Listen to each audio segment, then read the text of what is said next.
राधे राधे। जय श्री कृष्ण। भगवान पुरुषोत्तम की कृपा से आपका दिन मंगलमय हो, इसी मंगल कामना के साथ प्रवेश करते हैं पुरुषोत्तम मास महात्म्य यानी अधिक मास महात्म्य के 15वें अध्याय में।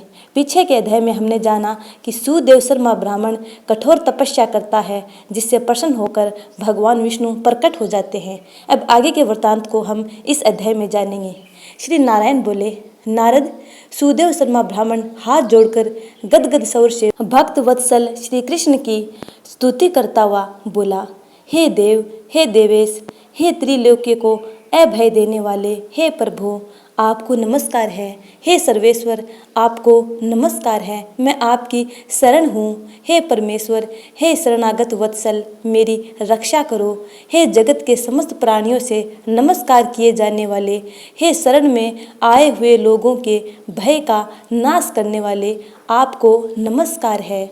आप जय के स्वरूप हो, जय के देने वाले हो, जय के मालिक हो, जय के कारण हो, विश्व के आधार हो, विश्व के एक रक्षक हो, दिव्य हो, विश्वों के स्थान हो, फलों के बीज हो, फलों के आधार हो, विश्व में स्थित हो, विश्व के कारण हो, फलों के मूल हो, फलों के देने वाले हो, तेज स्वरूप हो, तेज के दाता हो, सब तेजस्वियों में श्रेष्ठ हो, कृष्ण यानी हृदय के अंधकार के नाशक हो, विष्णु हो, वासुदेव यानी देवताओं के वास स्थान अथवा वसुदेव के पुत्र हो, दीन वत्सल हो, ऐसे आपको मैं नमस्कार करता हूँ।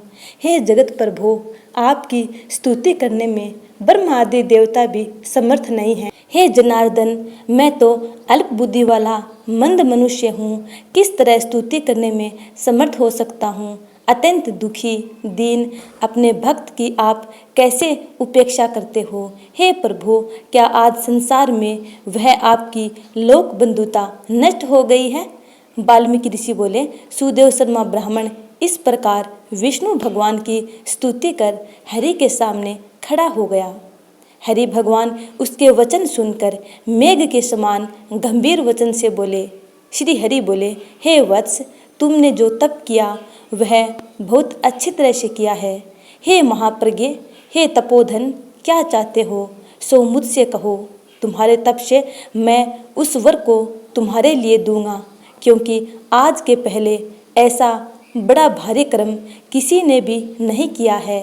सुदेव शर्मा बोले, हे नाथ, हे दीन बंधो, हे दयानिधे, यदि आप प्रसन्न हैं तो हे विष्णु, हे पुराण पुरुषोत्तम, कृपा कर आप मेरे लिए सतपुत्र दीजिए। हे हरे, पुत्र के बिना सूना यह गृहस्थ आश्रम धर्म मुझको प्रिय नहीं लगता।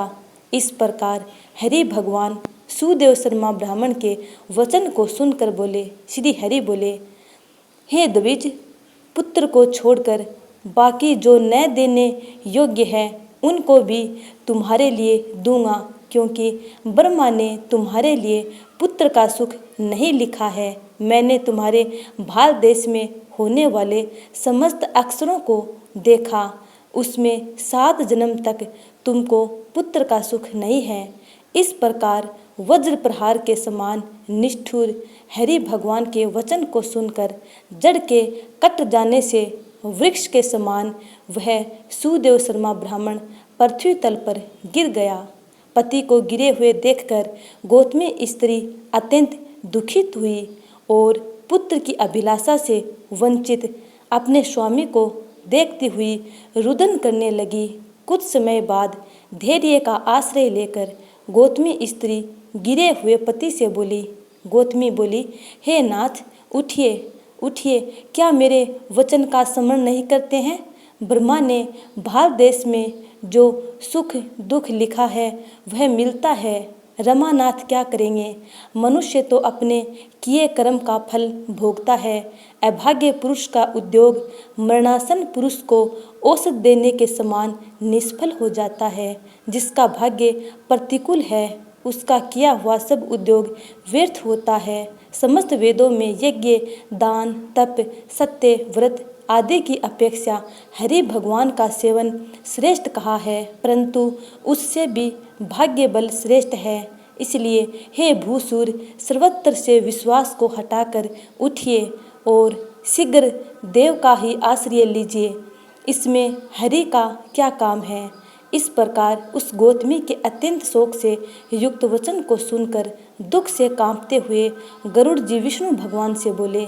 गरुड़ जी बोले, हे हरे, शोक रूपी समुद्र में डूबी हुई ब्राह्मणी को उसी तरह नेत्र से गिरते हुए अश्रुधारा से व्याकुल ब्राह्मण को देखकर, हे दीन बंधो, हे दया सिंधेश, हे भक्तों के लिए अभय को देने वाले, हे प्रभु, भक्तों के दुख को नहीं सहने वाले, आपकी आज वह दया कहाँ चली गई। अहो, आप वेद और ब्राह्मण की रक्षा करने वाले साक्षात विष्णु हो, इस समय आपका धर्म कहाँ गया। अपने भक्त को देने के लिए 4 प्रकार की मुक्ति आपके हाथ में ही स्थित कही गई हैं। अहो, फिर भी वे आपके भक्त उत्तम भक्ति को छोड़कर चतुर्विध मुक्ति की इच्छा नहीं करते हैं और उनके सामने 8 सिद्धियां दासी के समान स्थित रहती हैं। आपके आराधन का महात्म्य सब जगह सुना है, तब इस ब्राह्मण के पुत्र की वांछा आज पूर्ण करने में आपको क्या परिश्रम है। हाथी दान करने वाले पुरुष को अंकुश दान करने में क्या परिश्रम है। अब आज से कोई भी आपके चरण कमल की सेवा नहीं करेगा। जो पुरुष के भाग्य में होता है वही निश्चय रूप से प्राप्त होता है। इस बात की प्रथा आज से संसार में चल पड़ी और आपकी भक्ति रसातल को चली गई, अर्थात लुप्त हो गई। हे नाथ, आप करने तथा न करने में स्वतंत्र हैं। यह आपका सामर्थ्य सर्वत्र विख्यात है। आज वह सामर्थ्य इस ब्राह्मण को पुत्र प्रदान न करने से नष्ट होता है, इसलिए आप इस ब्राह्मण के लिए अवश्य एक पुत्र प्रदान कीजिए। सुदामा ब्राह्मण ने आपकी आराधना कर उत्तम वैभव को प्राप्त किया। आपकी कृपा से सांदीपनी गुरु ने मृत पुत्र को प्राप्त किया। इन कारणों से पुत्र की लालसा करने वाले ये दोनों स्त्री पुरुष आपकी शरण में आए हैं।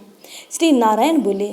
इस प्रकार विष्णु भगवान अमृत के समान गरुड़ के वचन को सुनकर गरुड़ जी से बोले, हे पक्षीवर, हे वेंते, इस ब्राह्मण को अभिलाषित एक पुत्र शीघ्र दीजिए।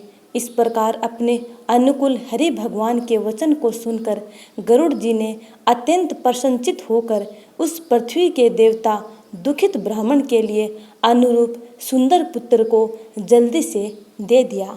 तो भक्तों, पुरुषोत्तम मास का 15वां अध्याय यहीं पे समाप्त होता है। उम्मीद करती हूँ कि आपको ये कथा अच्छी लगी है। यदि अच्छी लगी है तो लाइक, कमेंट और चैनल को सब्सक्राइब करके बेल आइकन को ज़रूर दबा लीजिएगा, ताकि आने वाली वीडियो का नोटिफिकेशन आप तक पहुँच जाए। तब तक के लिए राधे राधे, जय श्रीमन नारायण।